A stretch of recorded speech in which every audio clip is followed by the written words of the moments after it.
চাঞ্চল্যকর ঘটনা, গাড়ি পরিষ্কারের নামে গাড়ি নিয়েই চম্পট। আলিপুরদুয়ারের ভোলার ডাবরিতে চোরের কারসাজি। গাড়ি সাফাইয়ের নামে গ্যারাজে ঢুকে চাবি হাতিয়ে কাজ হাসিল। দেখাচ্ছি সিসি ক্যামেরার ফুটেজ, দেখুন। গাড়ি পরিষ্কারের জন্য এসে সেই গাড়ি নিয়েই চম্পট। ইতিমধ্যেই স্থানীয় সেই যুবকের নামে থানায় অভিযোগ গাড়ির মালিকের। রাজকুমার রয়েছে, আরো বিস্তারিত জানাবে। রাজকুমার, পুলিশ সূত্রে কি কি তথ্য সামনে আসছে? দেখো, এখন পর্যন্ত তদন্তে পুলিশ সূত্রে যেটা জানা যাচ্ছে যে এই গাড়িটি অসমের দিকে কোনো একটা জায়গায়, এবং এই একটা অসমের ট্রেস পাওয়া যাচ্ছে। তবে এই যে যুবক এই গাড়ি নিয়ে চম্পট দিয়েছে, সেই যুবক ওই গাড়ির মালিকের পরিচিত যুবক, এবং এই যুবক এর আগেও একাধিকবার এভাবে গাড়ি নিয়ে গিয়ে সে কখনো যে কার ওয়াশিং সেন্টার, সেই ওয়াশিং সেন্টার থেকে গাড়ি ধুয়ে নিয়ে এসছে, আবার কখনো দেখা যাচ্ছে নিজের বাড়িতেই এই যুবক এই গাড়ি ধুয়ে দিয়েছে। ফলে এদিনও কিন্তু সেই বিশ্বাসেই কিন্তু চাবি দেওয়া হয়েছিল এই গাড়ির, এবং গাড়ি ধোয়ার নাম করে একেবারে কার্যত গ্যারেজ থেকে গাড়ি ভাড়া করে নিয়ে চম্পট দিয়েছে। বেশ। ওর বাড়িতেও যাওয়া হয়েছে, ওর মিসেস বললো বাড়িতে আসা যাওয়া খুব একটা কম আর কি, বাড়িতেও যায় না সেরকমভাবে। মনে হচ্ছে ওই টার্গেটেই ছিল বেশ কিছুদিন থেকে, ওর জন্যই গাড়ি ধোয়ার কাজ টাজ করতো, সুযোগ বুঝে নিয়ে গেল। ওই গাড়ি ধোয়ার নাম করে আমার কাকিমণির হাত থেকে চাবিটা নিয়েছে। ওর যেহেতু সবাই চেনা জনা, কেউ টার্গেট করবে না কি ও গাড়ি নিয়ে পালিয়ে যেতে পারে, ও সেই সুযোগটা কাজে নিয়ে লাগিয়েছে আর কি। কেস স্টার্ট হয়েছে, চুরির কেস, এবং প্রসেসিংয়ে আছে। সব জায়গায় খোঁজখবর লাগানোর যা প্রসেসিং আছে ওদের, সেটা চলছে।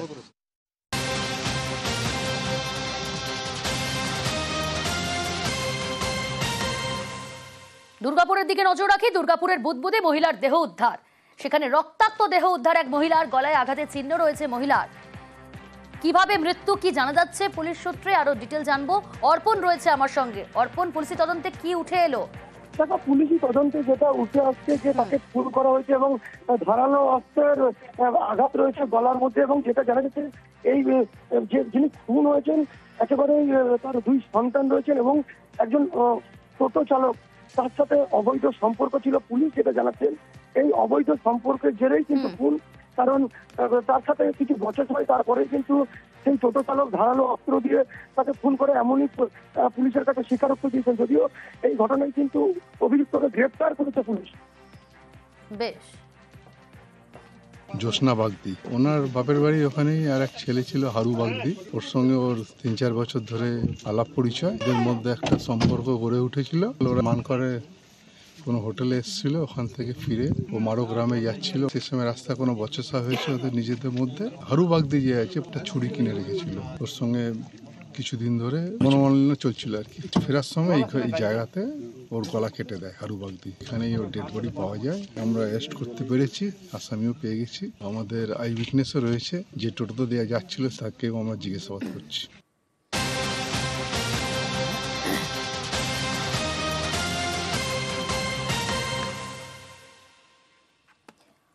ভারতীয় বাবার বাংলাদেশি ছেলে, প্রতিবেশীকে বাবা সাজিয়ে ভোটার কার্ড। অভিযুক্ত বাংলাদেশের শোলখালীর করিম গাজী। অনুপ্রবেশের পর কয়েক বছর হিঙ্গলগঞ্জে বসবাস। আরো বিস্তারিত জানবো। অনুপম রয়েছে আমার সঙ্গে। অনুপম, কিভাবে খোঁজ পাওয়া গেল এই ভুয়ো বাংলাদেশি ছেলে? দেখো, এই যে হিঙ্গলগঞ্জের একদম প্রত্যন্ত সুন্দরবন লাগোয়া কালীতলা পঞ্চায়েতের সেখানে পারঘুমটি এলাকায় করিম গাজী বলে এই যে যুবক, সে এখানে বিবাহ করে বসবাস করছিল।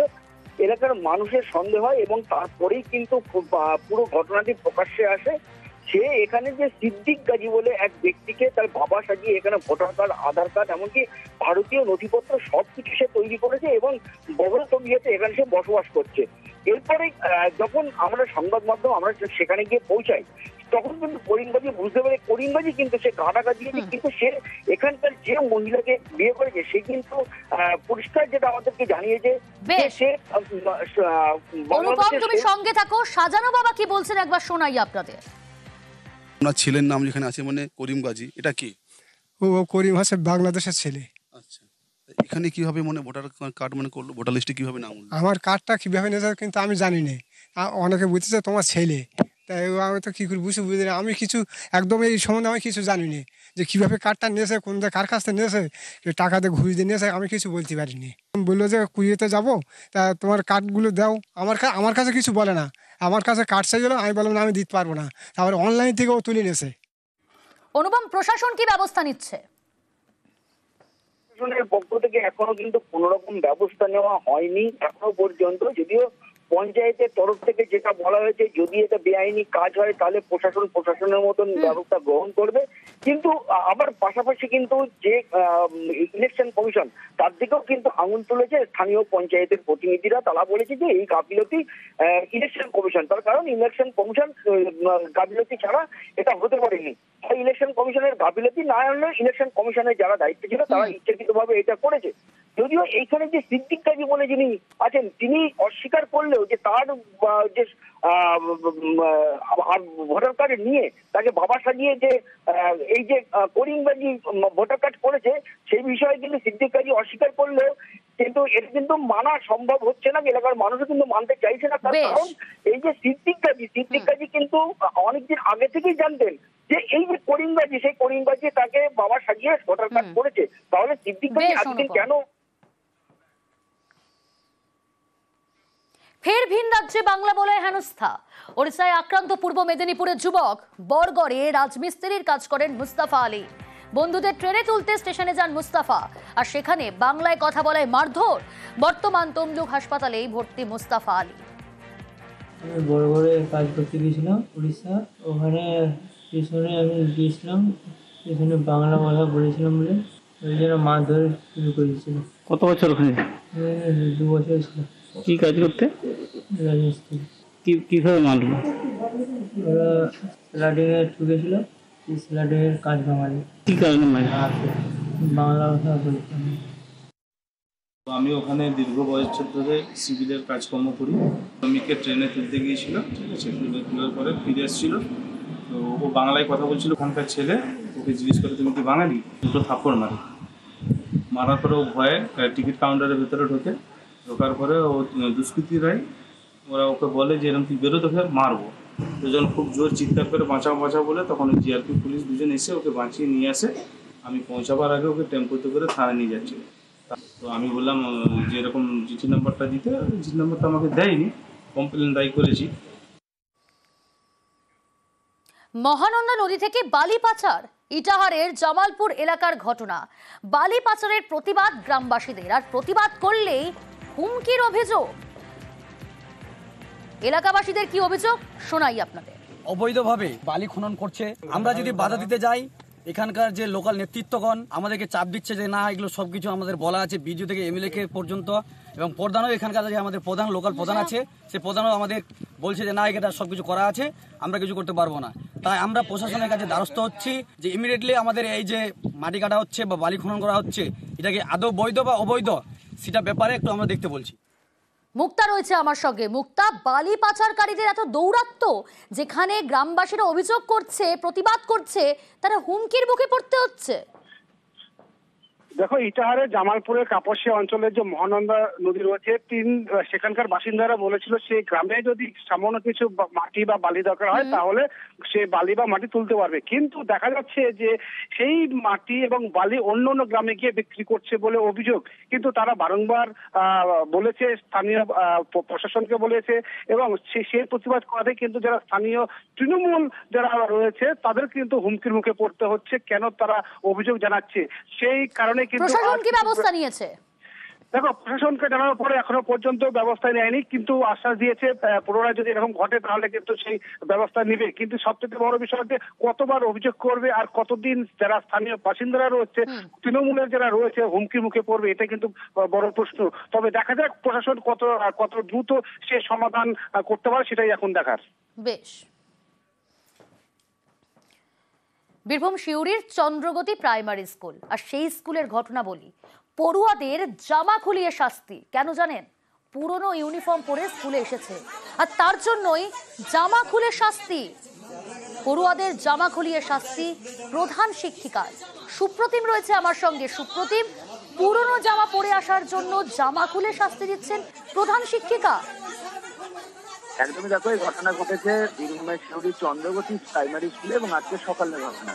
এবং বেশ কয়েকজন ওই স্কুলে যারা ছাত্র তারা কিন্তু যে জামা পরেছিল সেই জামা নোংরা ছিল বা কোনো ক্ষেত্রে কিন্তু যে নতুন জামা দেওয়া হয়েছে স্কুল থেকে সেগুলো পরে আসেনি এবং তাতেই কিন্তু প্রধান শিক্ষিকা চটে যান এবং সেই সমস্ত শিশু যারা ছাত্র রয়েছে তাদেরকে সেখানে দাঁড় করানো হয় এবং যাদের জামা খুলে তাদেরকে স্কুলের মধ্যেই দাঁড় করিয়ে রাখা হয়। এবং এই ঘটনা যখন বাইরে অপেক্ষারত অভিভাবকরা জানতে পারে তারা স্কুলের মধ্যে ঢুকে তারা বিক্ষোভ দেখাতে থাকে এবং প্রধান শিক্ষিকা জানিয়েছেন যে না, তাহলে সুপ্রতিম, সরকার থেকে তো স্কুলে পড়ুয়াদের তাদের জামা দেওয়া হয়, বই দেওয়া হয়, তাহলে তারা পড়ে এলো না কেন? পড়ুয়ারা কেন পড়লো না? একদমই দেখো, অভিভাবকরা যেটা জানিয়েছেন যে জামা দেওয়া হয়েছে স্কুল থেকে একটা করে সেট জামা দেওয়া হয়েছে এবং সেই জামা কিন্তু তারা পরেছেন এবং পরদিন একই জামা পরে থাকা যায় না, যেহেতু কোথাও দাগ লেগে যায় বা কোথাও ঘামের গন্ধ থাকে, সেগুলো কিন্তু কাচবার জন্য একদিন অন্তর অন্তর জামা পরায় এবং তাতেই এই সমস্যার সৃষ্টি হয়েছিল এবং প্রধান শিক্ষাকে বিক্ষোভ দেখানো হয় এবং প্রধান শিক্ষিকা জানিয়েছেন যে স্কুলের জামা পরেই কিন্তু স্কুলে আসতে হবে, নইলে কিন্তু তিনি মানবেন না। বেশ, কোনো বাচ্চার প্রতি এরকম অমানবিক আচরণ করা হয় না আমাদের স্কুলের, এটাই নিয়ম। 1 নম্বর কথা, দেখুন সরকার বিনা পয়সায় ছাত্রদের জামা দিচ্ছে, জুতো দিচ্ছে। কদিন আগে জামা দেওয়া হয়েছে, এই গার্জেন যারা আমাকে আজকে অকথ্য ভাষায় গালাগালি করেছে, মানে মারতে পর্যন্ত এসছে আমাকে, বলছে আপনাকে আমি দেখে নেবো আপনি আমার ছেলের জামা খুলছেন কেন, যথারীতি জামা পরে আসেনি, মানে ওরা ডিসিপ্লিন মানবেন না।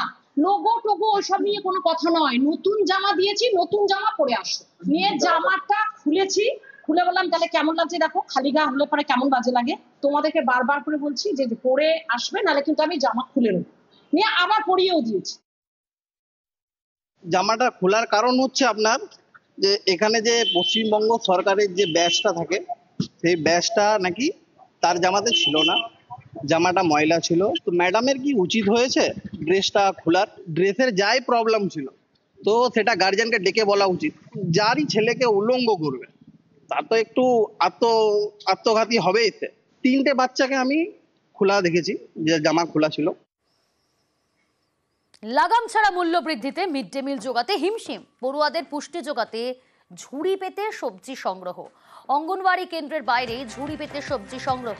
জেলা প্রশাসনের নির্দেশেই পদক্ষেপ অঙ্গনওয়াড়ি কর্মীদের।